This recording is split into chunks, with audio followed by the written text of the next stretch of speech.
नमस्कार दोस्तों, welcome to PK classes. दोस्तों, टॉर्जन डायनामोमीटर। टॉर्जन डायनामोमीटर क्या है, कैसे इससे हम टॉर्क एंड पावर को मेजर करते हैं, साथ ही एब्जॉर्प्शन एंड ट्रांसमिशन डायनामोमीटर क्या होता है।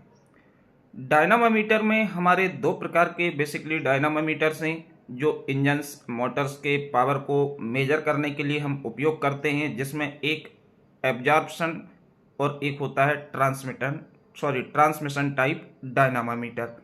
आज हम देखेंगे एब्जॉर्प्शन एंड ट्रांसमिशन डायनामोमीटर, साथ ही टॉर्जन डायनामोमीटर। तो दोस्तों, सबसे पहले हम बात करें डायनामोमीटर। तो डायनामोमीटर्स आप सभी लोग जानते हैं डायनामोमीटर्स क्या होता है, क्या काम करता है। तो जैसे कि आपको मालूम है, डायनामोमीटर्स जो है उससे हम इंजन के पावर को मेजर करते हैं। ब्रेक पावर हो गया, इसको मेजर किया जाता है। या हम किसी भी रोटेटिंग मशीन पार्ट्स के पावर को यदि आपको मापना है तो हम डायनामोमीटर्स का उपयोग करते हैं। अब इसमें मोटर हो सकती है, आपका आईसी इंजन हो सकता है, या कोई अदर्स रोटेटिंग इक्विपमेंट या डिवाइस हो सकती है जिसका उसका पावर को हम मापने के लिए या टॉर्क को मेजर करने के लिए बेसिकली डायनामोमीटर्स का उपयोग करते हैं। अब इसमें एब्जॉर्प्शन एंड ट्रांसमिशन टाइप डायनामोमीटर्स का मतलब क्या होता है, सबसे पहले हम इसके बारे में जान लें, क्योंकि ये भी अक्सर क्वेश्चन एग्जाम में पूछा गया है। तो इसमें दो प्रकार के बेसिकली डायनामोमीटर्स होते हैं, एक होता है एब्जॉर्प्शन डायनामोमीटर और एक होता है ट्रांसमिशन।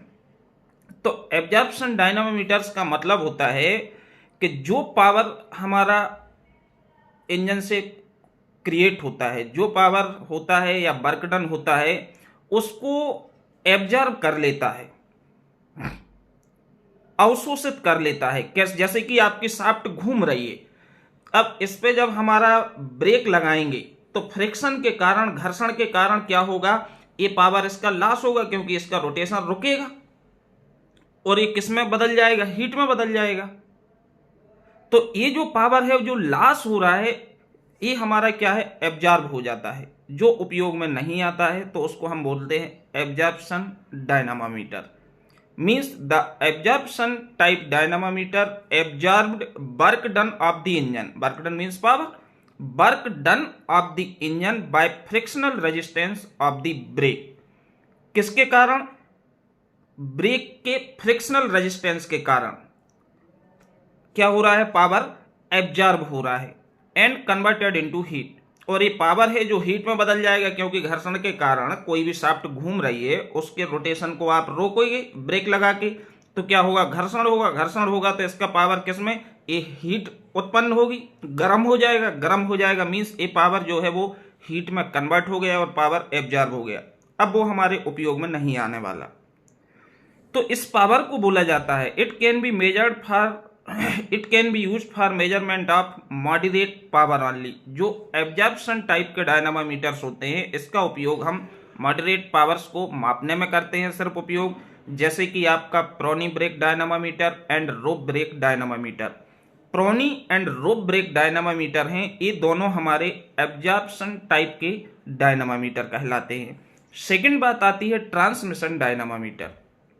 ट्रांसमिशन का मतलब है जिसका पावर लॉस ना हो ब्रेकिंग एफर्ट के कारण, ये फर्दर उपयोग में आ जाए।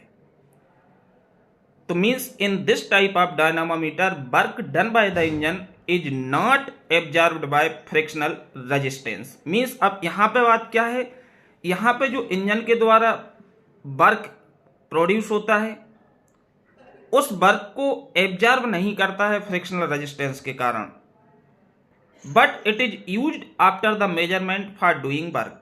और मेजरमेंट के बाद ये वर्क में फिर से हमारा चला जाता है। तो जो एब्जॉर्ब नहीं करता है उसको हम क्या बोलते हैं, ट्रांसमिशन डायनामोमीटर। इसमें जो है इस कैटेगरी के एक तो टॉर्जन होता है और एक बेल्ट ट्रांसमिशन डायनामोमीटर होता है। ये दो प्रकार के जो डायनामोमीटर्स हैं, ये हमारे ट्रांसमिशन टाइप के होते हैं, और प्रोनी एंड रोप ब्रेक जो डायनामोमीटर हैं वो एब्जॉर्प्शन टाइप के डायनामोमीटर्स कहलाते हैं।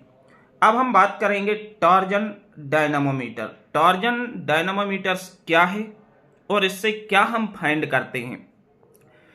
तो दोस्तों, torsion dynamometer used for measuring large power, जैसे कि आपका जो एब्जॉर्प्शन टाइप के थे वो मॉडरेट मीडियम पावर को मेजर करने में उपयोग किए जाते हैं, लेकिन जो ट्रांसमिशन टाइप में टॉर्जन है ये लार्ज पावर को मेजर करने में उपयोग करते हैं, particularly transmitted along the propeller shaft. जैसे हमारी बस ट्रक में प्रोपेलर शाफ्ट घूमती है नीचे, तो वो इंजन का पावर ट्रांसमिट होता है, तो उस जगह पे हमारा टॉर्जन डायनामोमीटर से जो कि उपयोग किया जाता है। जैसे कि आपकी प्रोपेलर शाफ्ट आप टरबाइन की हो गई, मोटर्स की हो गई, इंजन्स की हो गई।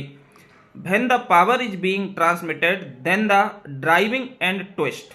अब इसमें क्या होता है, टॉर्जन डायनामोमीटर में जब पावर हम ट्रांसमिट करते हैं तो क्या होता है, जो ड्राइविंग शाफ्ट है उसका जो एंड है वो ट्विस्ट हो जाता है। ट्विस्ट मतलब ये एंड आपका जिस स्पीड से घूम रहा है ये नहीं घूम पा रहा है, ये थोड़ी देर में घूमना स्टार्ट कर रहा है, तो ये ट्विस्टिंग आएगी। तो जो ट्विस्ट होता है through a small angle relative to the driven end of the shaft, दूसरी एंड की अपेक्षा एक एंड हमारा जो ट्विस्ट होता है वो एक small angle means theta angle से ट्विस्ट कर जाता है, और इसमें जो टार्क होता है वो प्रोपोर्शनल होता है हमारे ट्विस्ट एंगल्स की। ठीक, तो यहां से जो एंगल ऑफ ट्विस्ट होता है, यदि हम थीटा को माप लेते हैं तो हमको टार्क मिल जाता है, और टार्क फाइंड करने से हमको पावर मिल जाता है। तो इसको हम कैसे करते हैं, आइए हम इसमें देखेंगे। सबसे पहले we know that the torsion equations, torsion या टॉर्सनल जो इक्वेशंस होती है वो आपकी होती है T/J equal G∅L। This is a torsion equations, जो कि स्ट्रेंथ ऑफ मटेरियल्स वगैरह में आपने पढ़ी होगी। तो ये इक्वेशंस है। इस इक्वेशंस में जहां पे T तो टार्क ट्रांसमिटेड होता है, T टार्क कहलाता है, J polar moment of inertia होती है शाफ्ट की, and G modulus of rigidity, theta angle, twist angle, ठीक, किस में, रेडियंस में, और जो L है वो है लेंथ ऑफ दी शाफ्ट। अब यदि हमारी शाफ्ट सॉलिड शाफ्ट है तो इसमें polar moment of inertia π/32 into D की पावर 4 होती है, और यदि शाफ्ट आपकी होलो है तो π/32 इंटू डी आउटर डायमीटर की power 4 minus D inner diameter की पावर 4। ये आपकी पोलर मोमेंट ऑफ इनर्शिया है, जहां पे T/J इक्वल G∅L होता है। ये इक्वेशंस आपको 2 बार आप पढ़ चुके हैं स्ट्रेंथ ऑफ मटेरियल्स में, और मशीन डिजाइन में भी मिलती है। अब यहां से आपको सबसे पहले हम मेजर करके दिखाएं तो फ्रॉम इक्वेशन, टॉर्जन इक्वेशंस की यदि हम बात करें तो इस टॉर्जन इक्वेशंस को यदि हम सॉल्व करते हैं तो यहां से हम T को फाइंड करेंगे। तो T इक्वल आपका क्या लिख सकते हैं हम, G∅L इंटू थीटा, क्योंकि आपकी जो टार्जन इक्वेशन है, ये टार्जन इक्वेशन जो फर्स्ट है इसमें T तो J का हमारा ऊपर क्रॉस मल्टीप्लिकेशन होगा, तो क्या हो जाएगा, T इक्वल G∅L हो जाता है यहां से। तो यहां से जब आप ये फाइंड करेंगे तो इसमें इक्वल हम क्या लिख सकते हैं, K∅। K मान लो हम एक कांस्टेंट है, और जो K है वो हमारा कांस्टेंट है, और K की जो वैल्यू है वो G∅L के बराबर होती है। तो यहां पे टार्क इक्वल क्या मिलेगा, कांस्टेंट इंटू थीटा, या इसको हम बोल सकते हैं torque equal K into theta. अब जो थीटा है ये हमारा क्या होता है, एंगल ऑफ ट्विस्ट होता है, और यदि एंगल ऑफ ट्विस्ट आपने मेजर कर लिया तो आपको टार्क मिल जाएगा, क्योंकि K कांस्टेंट है, टार्क मिलेगा, और टार्क मिल गया तो आप पावर को फाइंड कर सकते हैं। और पावर जो आपकी होती है 2π/Nt/60, जो हमारी ब्रेक पावर है वो क्या होती है, 2π/Nt/60। तो इस प्रकार से हम यहां से किसके लिए मेजर कर सकते हैं, पावर के लिए मेजर कर सकते हैं। अब इसमें एक्चुअल में मेजर कैसे होता है, तो अब हम इस डायग्राम पे आ जाएं। सबसे पहले जैसे कि आपका ये डायग्राम है, यहाँ पे सबसे पहले हमने जो लिया है इसमें आपकी ये शाफ्ट लिए। सबसे पहले एक शाफ्ट है जो 2 disc A and disc B के बीच में कनेक्टेड है।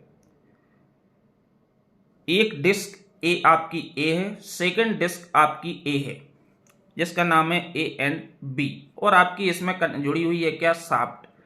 अब इसमें क्या होता है, जो डिस्क है इसमें एक छोटी स्मॉल स्लिट होती है, एक नैरो स्लिट होती है, और इसमें भी होती है। जिसमें से यदि हम अपनी आई से देखें तो आर पार इसके हम इधर से देखेंगे आई से तो पूरा आपको एक स्ट्रेट एक दूसरे के सामने दिखेगा। अब हम इसको कैसे मेजर करें एंगल ऑफ ट्विस्ट, तो इसके लिए हम क्या करते हैं, सबसे पहले एक लाइट का सोर्स लेते हैं, या जैसे कि हम बात करें लैंप, यहां पे यदि हम लाइट ऑफ सोर्स लगाते हैं स्लिट के सामने तो इसकी जो लाइट जो फैलती है वो लाइट इस नैरो स्लिट से पास होके हमारी इस साइड में डिस्क बी से पास होके आई पीस पे आती है। मींस ये राइट हैंड में हम एक आई पीस को कनेक्ट कर दिया और जो हमारा लेफ्ट साइड है यहां पे हमने source of light means lamp को अटैच कर दिया बैरिंग के साथ। तो ये जो लाइट है, लाइट जब इस नैरो स्लिट से पास होगी तो ये डायरेक्टली सेकंड डिस्क बी के स्लिट से पास होगी, डायरेक्ट हमारी आई से हम जो आई पीस हमने रखा है वहां पे आप ऑब्जर्व कर सकते हो, मेजर कर सकते हो। लेकिन इस कंडीशन में अभी कोई भी पावर ट्रांसमिट नहीं हो रहा है। सबसे पहले आप ध्यान दीजिएगा, इस केसेस में कोई पावर अभी ट्रांसमिट नहीं हो रहा है। अब यदि हम क्या करते हैं कि जो हमारी पावर है, पावर को हम ट्रांसमिट करते हैं, तो जैसे हमारा पावर ट्रांसमिट होता है और इसको हम घुमाना चालू करेंगे शाफ्ट के लिए, तो जो शाफ्ट की हमारी डिस्क ए है ये पहले घूमेगी, घूमना स्टार्ट कर देगी, और जो शाफ्ट की डिस्क बी है ये थोड़ी देर बाद घूमना स्टार्ट करेगी। तो जो हमारी स्लिट थी नैरो वो चेंज हो जाएंगी। तो यहां जो आपकी चेंज हो रही ये बनता है ट्विस्ट एंगल, या इसी को हम बोलते हैं ट्विस्ट। क्योंकि जो सेकंड डायग्राम है यहां पे आपको दिख रहा है इसकी जो लाइट है एक दूसरे के पैरेलल और स्ट्रेट है, मतलब इस पॉइंट से सोर्स ऑफ लाइट निकलेगी तो आई पीस पे इस पॉइंट पे आपकी लाइट आपको दिखेगी। लेकिन जब हम पावर को ट्रांसमिट करेंगे तो जो थर्ड वाला डायग्राम है यहां पे आपकी क्या हो गई, ये अलग अलग हो गई, क्योंकि यहां पे ट्विस्ट हो रही है, डिस्क जो है हमारी शाफ्ट वो ट्विस्ट कर रही है, क्योंकि डिस्क ए पहले घूमना स्टार्ट करेगी, पावर ट्रांसमिट कर रहा है, इसके थोड़ी देर में कुछ ही सेकंड में आपकी डिस्क बी, तो जो कुछ सेकंड में डिस्क बी करेगी तो यहां पे एंगल ऑफ ट्विस्ट बनेगा। अब यहां जो आपका सोर्स ऑफ लाइट का लैंप लगा हुआ है, इससे जो लाइट्स आपकी जा रही है ये लाइट यहां से आई पीस पे नहीं आएगी, क्योंकि ये एक दूसरे के पैरेलल नहीं है, समानांतर नहीं है, ये थोड़ा सा हट गया, ट्विस्ट होने के कारण ये चेंज हो गया। तो यहां पे जो आपका चेंज हो गया इसको ऑब्जर्व करने के लिए जो आई पीस है यहां पे बर्नियर कनेक्ट होता है या सर्कुलर स्केल बना होता है, तो उस स्केल को हम टर्न करके इसको लाइट को देखने की कोशिश करते हैं, ऑब्जर्व करेंगे। तो क्या होगा, हमने कितने डिग्री स्केल को टर्न किया, तो ये जो डिग्री है यहां से हम ट्विस्ट एंगल को बेसिकली मेजर कर लेते हैं, थीटा को मेजर कर लेते हैं, और थीटा मिल जाता है तो हम टार्क मिल जाएगा, और टार्क मिल गया मतलब आप ब्रेक पावर को कैलकुलेट कर सकते हैं। तो इस प्रकार से दोस्तों ये जो आपकी इक्वेशन है Bevis Gibson flash light torsion dynamometers कहलाता है। ये जो डायग्राम्स हैं ये बेबिस इक्वेशंस जो आपकी होती है, बेबिस गिब्सन लैंप लाइट या फ्लैश लाइट टार्जन डायनामोमीटर से, जिसके थ्रू हम अलग अलग डायग्राम से फाइंड करते हैं। ठीक है, वीडियो देखने के लिए सभी को बहुत बहुत धन्यवाद। चैनल को जरूर सब्सक्राइब करें एंड वीडियो को लाइक करें। Thank you.